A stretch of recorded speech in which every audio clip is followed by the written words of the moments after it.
എല്ലാവർക്കും ദേവിയാസ് കിച്ചൺ റെസിപ്പീസിലേക്ക് സ്വാഗതം. ഇന്ന് ഞാൻ ഒരു നാടൻ ഒഴിച്ചുകറിയാണ് ഉണ്ടാക്കുന്നത്. ചക്കക്കുരു വെച്ചിട്ടുള്ള ഒരു ഒഴിച്ചുകറിയാണ്. ഇപ്പം ചക്കയുടെയൊക്കെ സീസൺ ആണല്ലോ. അപ്പോൾ എനിക്കും ഇവിടെ ഒരു മലയാളി ഷോപ്പിൽ നിന്ന് കുറച്ച് ചക്കക്കുരു കിട്ടി. അപ്പോൾ അത് വെച്ചിട്ട് ഉള്ള ഒരു ഒഴിച്ചുകറിയാണ് ഇന്ന് ഉണ്ടാക്കുന്നത്. നല്ല ഈസി ആയിട്ട് തന്നെ ഉണ്ടാക്കാൻ പറ്റിയതാണ്. നല്ല ടേസ്റ്റി ആയിട്ടുള്ള ഒരു കറിയാണിത്. അപ്പോൾ നമുക്ക് എങ്ങനെയാണ് ഈ ചക്കക്കുരു ഒഴിച്ചുകറി ഉണ്ടാക്കുന്നതെന്ന് നോക്കാം. ചക്കക്കുരു ഒഴിച്ചുകറി ഉണ്ടാക്കാനായിട്ട് ഞാനിവിടെ ചക്കക്കുരു നന്നായിട്ട് ക്ലീൻ ചെയ്തെടുത്ത് വെച്ചിട്ടുണ്ട്. ഇതിപ്പോൾ ഞാനൊരു 12 ചക്കക്കുരു എടുത്തിട്ടുണ്ട്. അപ്പോൾ അത് ഞാൻ ഇതേപോലെ ഒന്ന് കട്ട് ചെയ്തെടുത്ത് വെച്ചിട്ടുണ്ട്. ഈ ഒരു വലുപ്പത്തിൽ ഇങ്ങനെയാണ് ഞാൻ കട്ട് ചെയ്തെടുത്തിരിക്കുന്നത്. ഇതിപ്പോൾ 12 എണ്ണമാണ് ഞാൻ എടുത്തിരിക്കുന്നത്. അപ്പോൾ ഇതിന് നമുക്ക് നന്നായിട്ട് വേവിച്ചെടുക്കാം. അതിന് വേണ്ടിയിട്ട് ഞാനിതൊരു മൺചട്ടിയിലേക്ക് ഇട്ട് കൊടുക്കുകയാണ്. ഇനി ഇതിലേക്ക് ഞാൻ പുളിക്ക് വേണ്ടിയിട്ട് മാങ്ങയാണ് ചേർക്കുന്നത്. ഇതിപ്പോൾ ഞാൻ ഒരു സ്ലൈസ് മാങ്ങയാണ് എടുത്തിരിക്കുന്നത്. ഇത് നല്ല പുളിയുള്ള മാങ്ങയാണ്. അപ്പോൾ അത് കാരണമാണ് ഞാൻ ഇത്ര എടുത്തേക്കുന്നത്. ഇതുപോലെ ഒരു സ്ലൈസ് മാങ്ങയാണ് ഞാൻ എടുത്തിരിക്കുന്നത്. അപ്പം മാങ്ങയുടെ പുളിയുടെ അനുസരിച്ച് മാങ്ങ ചേർക്കണം. ഇത് നല്ല പുളിയുള്ള മാങ്ങ ആയതുകൊണ്ടാണ് ഞാൻ ഒരു സ്ലൈസ് എടുത്തിരിക്കുന്നത്. പുളി കുറവാണെങ്കിൽ അതിനനുസരിച്ച് കൂടുതൽ മാങ്ങ ചേർക്കണം. അപ്പോൾ ഇതും കൂടെ ഞാൻ ഇതിലേക്ക് ഇട്ട് കൊടുക്കുകയാണ്. അപ്പോൾ ഇനി ഞാനിതിലേക്ക് എരിവിന് വേണ്ടിയിട്ട് ഒരു ചെറിയ പച്ചമുളകും കൂടെ ചേർക്കുന്നുണ്ട്. ചെറുതായിട്ട് ഇങ്ങനെ ഒന്ന് കീറി അതും കൂടി ഇട്ട് കൊടുക്കുകയാണ്. ഇനി ഇതിലേക്ക് ആവശ്യത്തിനുള്ള ഉപ്പും കൂടെ നമുക്ക് ഇട്ട് കൊടുക്കാം. 1/4 ടീസ്പൂൺ മഞ്ഞൾപ്പൊടി, 1/2 ടീസ്പൂൺ മുളക് പൊടി ഇട്ട് കൊടുത്തിട്ടുണ്ട്. ഇനി ഇതിലേക്ക് കുറച്ച് കറിവേപ്പിലയും കൂടി ഇട്ട് കൊടുക്കാം. ഇനി ഇത് വേവാനായിട്ട് ആവശ്യത്തിന് ഞാൻ 1 കപ്പ് വെള്ളവും കൂടെ ഒഴിച്ചു കൊടുക്കുകയാണ്. ഈ ചക്കക്കുരുവും മാങ്ങയൊക്കെ നന്നായിട്ട് വെന്ത് വരാൻ വേണ്ടിയിട്ട് അതിനാവശ്യത്തിനുള്ള വെള്ളം കൂടെ ഒഴിച്ചു കൊടുക്കാം. ഇനി ഇത് നന്നായിട്ട് മിക്സ് ചെയ്തതിന് ശേഷം നമുക്കിത് അടച്ച് വെച്ച് നന്നായിട്ട് വേവിച്ചെടുക്കാം. അപ്പം പച്ചമുളക് ഇടുന്നത് ഇഷ്ടമില്ലാത്തവർ അതിന് പകരം മുളക് പൊടി ചേർത്താൽ മതി എരിവിന്. ഇനിയിപ്പം മുളക് പൊടി ഇഷ്ടമില്ല എന്നുണ്ടെങ്കിൽ അതിന് പകരം എരിവിന് പച്ചമുളക് ചേർത്താലും മതി. അതൊക്കെ ഓരോരുത്തരുടെ ഇഷ്ടം അനുസരിച്ച് ചേർക്കാം. അപ്പോൾ ഇതിനി നന്നായിട്ടൊന്ന് വേവിച്ചെടുക്കാം.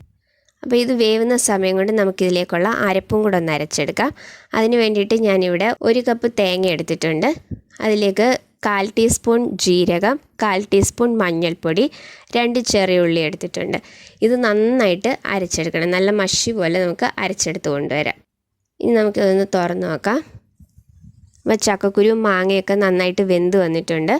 അപ്പോൾ ചക്കക്കുരു നമുക്ക് വെന്തോന്നൊന്ന് നോക്കാം.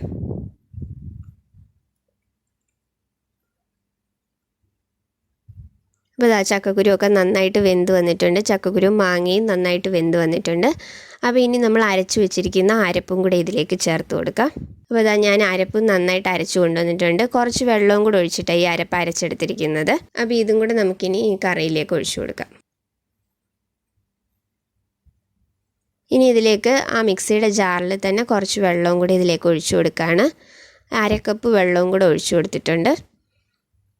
ഇനി നന്നായിട്ട് മിക്സ് ചെയ്തതിന് ശേഷം നമുക്ക് ഈ അരപ്പിൻ്റെ ആ ഒരു പച്ചച്ചുവയൊന്ന് മാറുന്നത് വരെ അതും കൂടി ഒന്ന് കുക്ക് ചെയ്തെടുക്കാം. ഒരു 5 മിനിറ്റ് ഒന്ന് അടച്ചു വെച്ച് കുക്ക് ചെയ്താൽ മതി.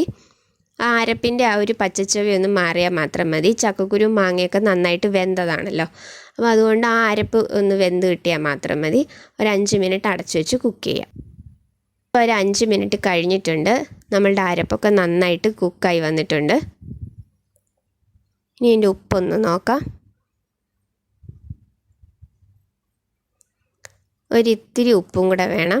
ഇപ്പോൾ കുറച്ച് ഉപ്പും കൂടെ ഇട്ട് കൊടുക്കാം.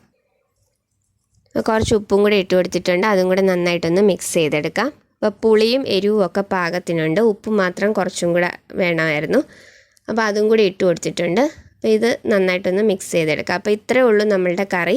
ഇനി നമുക്കിതിലേക്ക് കടുക് താളിച്ചൊഴിക്കുകയാണ് വേണ്ടത്. അപ്പോൾ അതിന് വേണ്ടിയിട്ട് ഞാനൊരു പാൻ ചൂടാവാനായിട്ട് വെച്ചിട്ടുണ്ട്. പാൻ ഒന്ന് ചൂടായി കഴിയുമ്പോൾ നമുക്കതിലേക്ക് വെളിച്ചെണ്ണ ഒഴിച്ചു കൊടുക്കാം. ഇപ്പോൾ 1 ടേബിൾ സ്പൂൺ വെളിച്ചെണ്ണ ഒഴിച്ചു കൊടുത്തിട്ടുണ്ട്. ഇനി എണ്ണയൊന്ന് ചൂടാകുമ്പോൾ അതിലേക്ക് നമുക്ക് കടുക് ഇട്ട് കൊടുക്കാം.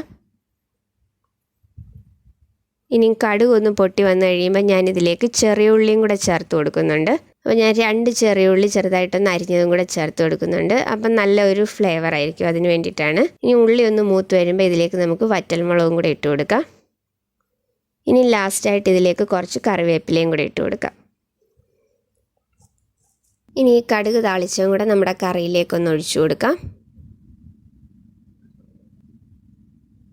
കടുക് താളിച്ചതും കൂടെ കറിയിലേക്ക് ഒഴിച്ചു കൊടുത്തിട്ടുണ്ട്. ഇതിനി നമുക്കൊരു 5 മിനിറ്റ് ഒന്ന് അടച്ചു വയ്ക്കാം.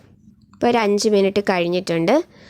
ആ കടുക് താളിച്ചതിൻ്റെ ആ ഒരു ഫ്ലേവറൊക്കെ നന്നായിട്ട് നമ്മുടെ കറിയിലേക്ക് ഇറങ്ങിയിട്ടുണ്ട്. അപ്പോൾ ഇത്രയേ ഉള്ളൂ നമ്മളുടെ ചക്കക്കുരു ഒഴിച്ചുകറി. നല്ല ഈസി ആയിട്ട് ഉണ്ടാക്കാൻ പറ്റിയൊരു കറിയാണ്, നല്ല ടേസ്റ്റി ആയിട്ടുള്ളതാണ്. ഇപ്പോൾ ചക്കയുടെ സീസൺ ആയതുകൊണ്ട് എല്ലാവർക്കും ചക്കക്കുരു ഒക്കെ അവൈലബിൾ ആയിരിക്കുമല്ലോ. അപ്പോൾ എല്ലാവരും ഇതൊന്ന് ട്രൈ ചെയ്ത് നോക്കണം. ട്രൈ ചെയ്തിട്ട് നിങ്ങളുടെ അഭിപ്രായം എനിക്ക് കമൻസിലൂടെ അറിയിക്കണം. അപ്പോൾ വീഡിയോ ഇഷ്ടമായിട്ടുണ്ടെങ്കിൽ ലൈക്ക് ചെയ്യാനും ഷെയർ ചെയ്യാനും സബ്സ്ക്രൈബ് ചെയ്യാനും മറക്കരുത്. അടുത്ത വീഡിയോയിൽ വേറൊരു നല്ല റെസിപ്പി ആയിട്ട് കാണാം. താങ്ക്